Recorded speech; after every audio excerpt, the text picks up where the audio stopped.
If you took a standard geometry class, you probably remember it as a dry list of formulas to memorize, a way to calculate the area of a triangle so you could pass a test and forget it.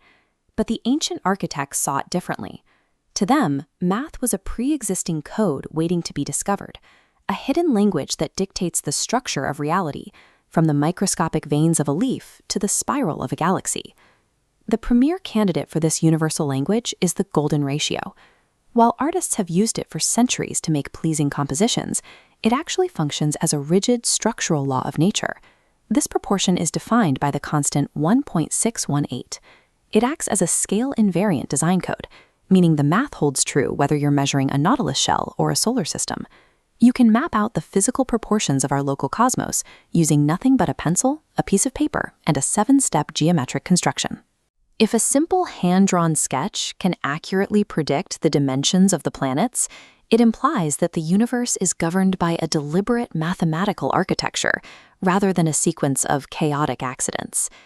To see how this code operates, we start with a blank canvas and draw a standard golden ratio rectangle.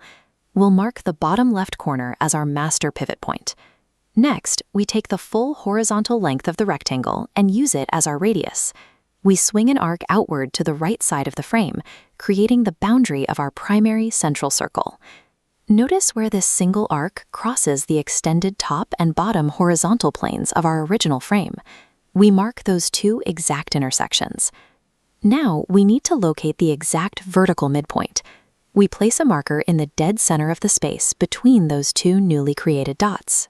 Using that center point, we draw a secondary, smaller circle, perfectly nested in the gap, anchoring it right at that midpoint until its edges touch the top and bottom intersections. If we take this specific geometric construction and scale it up to astronomical proportions, the larger primary circle exactly represents the dimensions of the Earth, and the internal secondary circle, born purely from this sequence, perfectly mirrors the actual proportional size of the Moon. The mathematical proportions governing our planetary bodies are not arbitrary. They follow the same internal logic used to draw the rectangle on your page. But this specific mathematical signature doesn't only appear in the vacuum of space. We can find it right here on the ground, written into the stones of ancient human history. For the final step of our sequence, we draw a single diagonal line connecting that top right arc intersection directly back down to our origin pivot point. When we measure that newly drawn diagonal line, it creates an angle of approximately 51.8 degrees. That exact 51.8 degree slope constitutes the structural blueprint for the Great Pyramid of Giza. This means that pure math, planetary scale, and ancient architecture all converge within the lines of a single hand-drawn sketch. The implications point toward a deliberate alignment. The builders of antiquity used the identical geometric code that governs the stars to design their monuments. Researchers have organized these findings into the Geometric Synchronicity Framework, proposing that this alignment acts as a candidate for a universal structural grammar.